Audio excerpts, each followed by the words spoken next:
Welcome to the Verdict Zone. This is a shocking update to a story of betrayal, where infidelity collides with impending parenthood. Today's case, the pregnancy revelation, forces us to examine the most complex intersection of heartbreak, responsibility, and biological truth.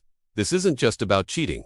It's about a betrayal timed to coincide with one of life's most profound moments. A moment that should have been a foundation for unity, not a catalyst for destruction. We're going to delve deep into a situation where a man, on the verge of what he believed was fatherhood, discovered a devastating truth that shattered his world. This is a story that pushes every emotional button and demands we ask ourselves some very hard questions about loyalty, accountability, and the nature of forgiveness. Our story continues with the betrayed partner being cornered by his family and ex. Imagine a scene. It's not a private conversation, but a public ambush. He is approached by a group, a united front, designed to pressure him, to box him in emotionally. Inside his partner, the woman he thought he was building a future with, produces not just one, but multiple positive pregnancy tests. Her hands are trembling, her voice is choked with what appears to be remorse. This is her apology tour, but the apology comes with a staggering claim. She tells him she discovered she was pregnant, and instead of sharing this life-altering news with him, she felt overwhelmed and conflicted. And here's the catastrophic twist in her logic. She says she sought support not from her partner, the man she was having a child with, but from a former partner. This so-called support escalated, leading to a physical betrayal.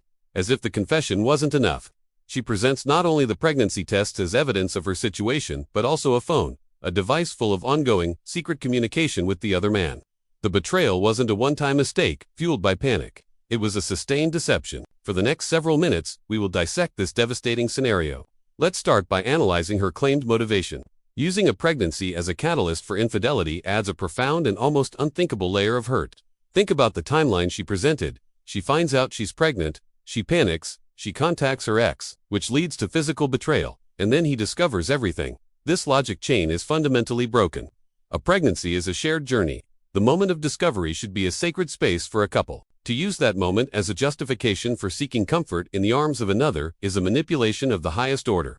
It reframes the betrayal not as a personal failure, but as a consequence of the pregnancy itself, subtly shifting blame onto the situation, and by extension, onto the shared future they were supposed to have. This isn't just cheating. It's a strategic violation of trust at the most vulnerable crossroads of their lives. It weaponizes the very thing that should have bound them closer together. Now, let's break down his three-part response, which is a masterclass in setting boundaries amidst chaos. First, he made a clear commitment to potential fatherhood. He separated the child from the conflict. He immediately stated that if the child is his, he will step up and be a father. This is crucial. He didn't let his personal pain and anger cloud his sense of responsibility toward an innocent life. This shows incredible maturity and strength in a moment of extreme emotional distress. He's saying, my relationship with you is over, but my potential relationship with my child is just beginning, and I will honor that. Second, he declared the absolute, unequivocal end of the romantic relationship. There was no ambiguity. No, let's see if we can work through this.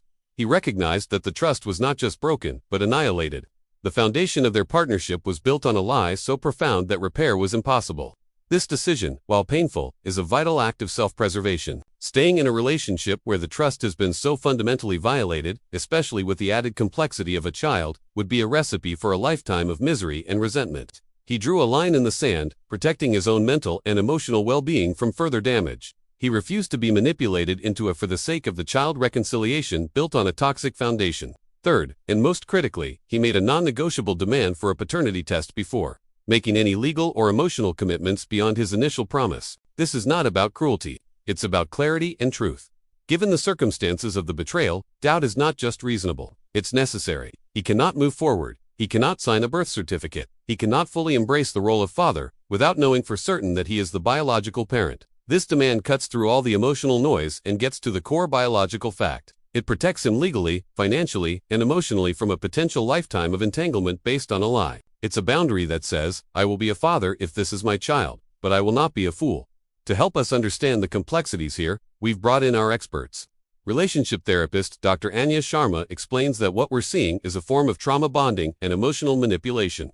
A major life event like a pregnancy can be used by a manipulative partner to create a crisis, and then position themselves as the only person who can solve it, often through forced forgiveness. She points out that the public ambush by the family is a classic tactic to isolate the victim and make them feel like they're reasonable. Reaction ending the relationship is an overreaction.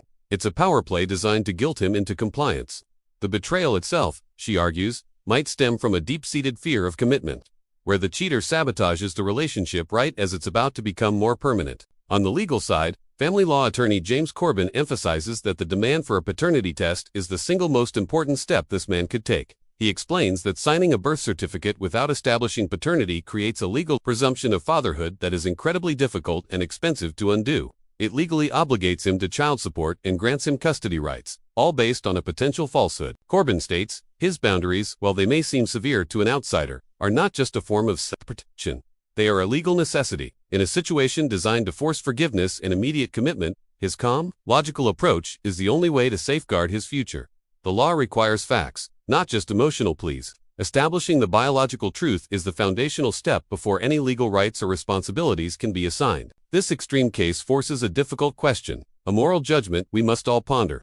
Does the discovery of a pregnancy, circumstance that should unite partners ever, provide moral cover for betrayal? Or does it instead represent the ultimate violation of trust at the most vulnerable crossroads of life? Is there any scenario where turning away from your partner at this exact moment can be justified? Or is it, as it appears here, a betrayal of not just a person, but of a future, of a family, and of the very concept of partnership? The timing of this infidelity makes it exponentially more painful. It suggests that the news of a child wasn't a blessing to be shared, but a burden that drove her to another person.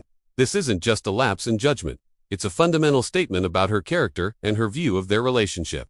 Navigating betrayal is hard. Navigating it with a child involved is a minefield of emotional, legal, and financial traps. If you believe in clear boundaries, in accountability, and in the absolute necessity of protecting your future, you need the perspective we provide here at the Verdict Zone.